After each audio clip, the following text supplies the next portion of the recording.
नमस्कार, मैं मनीष स्वागत करता हूँ आपको अपने इस यूट्यूब चैनल पे। दोस्तों, रेलवे का जिस तरीके से बहुत दिनों से प्राइवेटाइज़ेशन की बात की जा रही थी, हालाँकि संसद भवन में भी ये मंत्री महोदय के द्वारा आश्वस्त किया गया था कि रेलवे का प्राइवेट नहीं किया जाएगा। लेकिन वही बात हो गई कि पूरा गाड़ी मतलब कि चक्का, इंजन सब बिक गए, लेकिन हम यही कह रहे हैं कि गाड़ी को बिकने नहीं देंगे। वही एक नारा है कि देश को बिकने नहीं देंगे, लेकिन देश के जितने भी चीज़ें हैं उसको बेचेंगे, सिर्फ देश को नहीं बेचेंगे।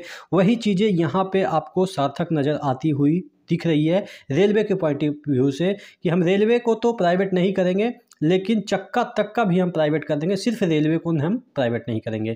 क्या है, तमाम चीज़ों के बारे में डिस्कस करेंगे। चैनल पे नए हैं तो सब्सक्राइब जरूर कर लीजिएगा। रेलवे टेक्नीशियन ग्रेड 1 सिग्नल की तैयारी कर रहे हैं तो आपके लिए ये एक किरण पब्लिकेशन की बेस्ट बुक हो सकती है, जिसमें कि थ्योरी प्लस एमसीक्यू भी दे रखी है और दोनों बुक जो है वो इंग्लिश और हिंदी मीडियम दोनों के लिए है। यहाँ पे आपको लेटेस्ट पैटर्न पे जो CEN 02 2024 है उसके अकॉर्डिंग ये बुक लिखी गई है। इस तरीके से देखिएगा, सभी टॉपिक को यहाँ पे बेसिक इंजीनियरिंग के कवर किए गए हैं, जो कि 35 नंबर के इसमें पूछे जाने वाले हैं। आपको अच्छे तरीके से विथ डायग्राम चीज़ों को समझाया गया है। डिस्क्रिप्शन बॉक्स में इन दोनों बुक का लिंक दिया गया है, वहाँ से जाके आप परचेज कर सकते हैं और अपनी तैयारी को 100% बूस्ट कर सकते हैं। तो देखिए, ये एक जो न्यूज़ है वो आपके सामने ऑलरेडी पहुंच चुकी होगी, जिसमें ये कहा गया है कि रेलवे में निजीकरण इस साल के अंत तक 150 प्राइवेट ट्रेन चलाने का लक्ष्य है। अब 2024 के अंत तक अगर 150 ट्रेनें चलती है तो आप समझ सकते हैं कि 5 साल में, इन फ्यूचर 5 साल में कितने प्राइवेट ट्रेन चल सकती है। वंदे भारत ट्रायल के तौर पे लाया गया था, 1 ट्रेन चली, 2 ट्रेन चली, अब आप देखेंगे कि कितने ट्रेनें चल रही है। वहीं आप पैसेंजर ट्रेनें की संख्या देखिए, तो जो पहले से है वही चल रही है, बढ़ोतरी नहीं हो रही है, या आप कह सकते हैं उसकी स्पीड नहीं बढ़ रही है, या आप कह सकते हैं उसका टाइम टेबल कोई फॉलो नहीं कर रहा है। क्योंकि वंदे भारत को पहले क्या होता था ना कि शताब्दी एक्सप्रेस को हम लोग क्या करते थे, पास देते थे। इस वजह से जो छोटे मोटे ट्रेन, लोकल ट्रेन होते थे, वो कहीं भी जाके हॉल्ट पे रुक जाती थी। अब क्या है कि उसके लिए तो आपको शताब्दी ट्रेन के लिए तो रोकी ही जाती थी। अब वंदे भारत स्पेशल आ गया भाई, उसमें वीआईपी लोग रहते हैं, उनको पास दीजिए। आप बड़े लोग हैं, उनके लिए आपको 2-2 घंटे इंतज़ार करना पड़ेगा, लेकिन वो 1 सेकंड नहीं इंतज़ार कर सकते हैं। क्यों? क्योंकि वो बड़े लोग हैं। अब उसी तर्ज पे यहाँ पे जो चीज़ें बोली गई है कि जो ट्रेनें हैं वो तो चलेगी ही, उसमें कोई कमी नहीं की जाएगी। तो भाई, जनसंख्या बढ़ रही है तो कमी तो हो ही रही है ना। आप अलग से ट्रेन नहीं चला रहे हैं तो ऑलरेडी कमी ही हो रही है। यहाँ पे जो चीज़ें देखी गई है, इसमें जो लिखा गया है कि देखिएगा, बेंगलुरु, चेन्नई, सिकंदराबाद के लिए जुलाई में प्राइवेट ट्रेनों की चलेगी। संबंधित कंपनियां शेड्यूल निर्धारित करने के बाद ट्रेनों को शुरू करने की तारीख घोषित करेगी। प्राइवेट ट्रेन को 95% पंक्चुअलिटी की गारंटी देनी होगी। मामूली सी देरी होने पे 500 रुपये प्रति किलोमीटर के हिसाब से जुर्माना देना पड़ेगा। भाई, ये 500 रुपया अगर कोई कंपनी को 1 घंटे के लिए जुर्माना, 1 किलोमीटर के लिए जुर्माना दे रहा है, तो कौन सी बड़ी बात है उसमें। तो ये कोई बड़ी चीज़ नहीं है। पहले चरण में इस साल के अंत तक देश में 150 ट्रेन चलने की, यहाँ पे चलाने की लक्ष्य रेलवे ने रखा है। 25 के अंत तक इसकी संख्या 500 पहुंच जाएगी। आप समझ सकते हैं, 25 में ही 500 पहुंच जाएगी, यानी कि ये 30 तक जाते जाते पूरा प्राइवेट दिख रहा है। 15 कंपनी ने इन ट्रेनों को संचालन के लिए अपने प्रस्ताव दिए हैं।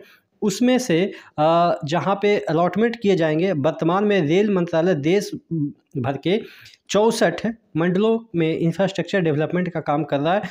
इसमें ट्रेनों को हाई स्पीड चलाने के लिए ट्रैक बिछाने से लेकर अपग्रेडेशन करना शामिल है। ट्रेनों की स्पीड को इस साल के अंत तक 130 से बढ़ाकर 160 किलोमीटर प्रति घंटा चलाने का लक्ष्य है। वहीं 2025 के अंत तक स्पीड 180 किलोमीटर प्रति घंटा पहुंच जाएगा। इसका सबसे ज़्यादा फायदा प्राइवेट ट्रेन चलाने वाले ऑपरेटरों को होगा। अब देखिए, प्राइवेट ट्रेन चलाने वाले ऑपरेटरों को ही सबसे ज़्यादा फायदा होगा, तो फिर ये पब्लिक के लिए है क्या। यहाँ पे मैं आपको बता दूँ कि ट्रेन से जुड़ी कितनी अर्थव्यवस्था चलती है। आप देखते होंगे कि बहुत सारे ऐसे स्टेशन, छोटे मोटे स्टेशन पे, जहाँ पे रेहड़ी वाले, इधर उधर वाले, ऑटो वाले, ये वाले वो वाले का पूरा दुकान चलता है। अब अगर प्राइवेट हो जाएगा तो सिर्फ स्टैंड का ही 50 रुपया से 200 रुपया लगेगा। सिर्फ साइकिल लगाने जाइएगा 50 रुपया ले लेगा, कार लगाने जाइएगा तो 400 रुपया ले लेगा। तो भाई, आप कहाँ पे मतलब कि किसके लिए ये इस तरह की चीज़ें कर रहे हैं। तो जितना में आपका परिवार एक दिन का 50 रुपया खाता होगा, गरीब की मैं बात कर रहा हूँ, अपर मिडिल क्लास की मैं बात नहीं कर रहा हूँ, उतना तो एक साइकिल स्टैंड के लिए वो लोग चार्ज करते हैं।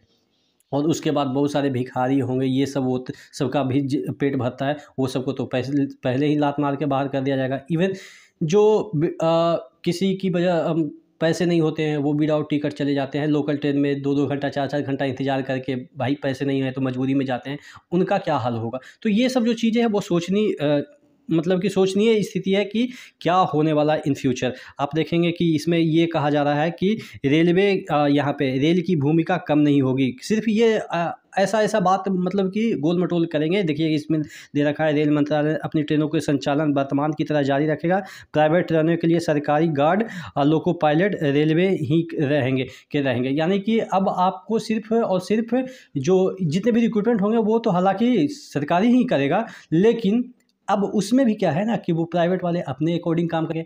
8 घंटा में 5 मिनट भी देरी पहुँचे तो सैलरी काट देंगे। और मतलब कि बहुत सारी चीज़ें आप प्राइवेट में तो जानते ही हैं कि क्या छुट्टी का सिनेरियो होता है, किस तरीके से ड्यूटी लिया जाता है। भाई आप बहुत सारे लोग कहेंगे कि तो ये अच्छी बात है, कामचोरी रुकेगी। भाई ऑलरेडी रेलवे में कोई भी कर्मचारी को आप देख लो, जितना उसको वर्क है सरकार ने अलॉट किया, उससे ज़्यादा ही काम लिया जाता है। कौन ऐसा बंदा है जो कि रेलवे में एक बार जाके देख ले और वो कहे कि रेलवे में कामचोर आदमी होते हैं।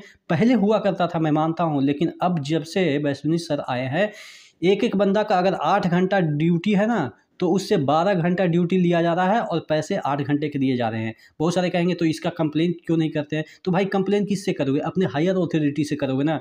तो हायर अथॉरिटी सुनेगा तब तो उसका कंप्लेन वहाँ ऊपर, आपका कंप्लेन ऊपर तक जाएगा ही नहीं। तो यूनियन वगैरह का भी मतलब कि इन्होंने डिस्ट्रॉय कर रखा है। मतलब पहले यूनियन भी मजबूत हुआ कर रहा था, अब तो वो भी टूट गया है। तो ये टोटल कहने का मतलब ये है कि ऑलरेडी प्राइवेट तरीके से काम लिया जा रहा है। सिर्फ और सिर्फ प्राइवेट हैंड ओवर करने से क्या होगा ना कि सरकार को मुनाफा होगा, कंपनी को मुनाफा होगा, और ओवरऑल बर्डन किस पे पड़ेगा? आम जनता पे। आप क्या सोचते हैं नीचे कमेंट बॉक्स में कमेंट करके ज़रूर बताइएगा। नेक्स्ट वीडियो में मिलते हैं, तब तक के लिए जय हिंद।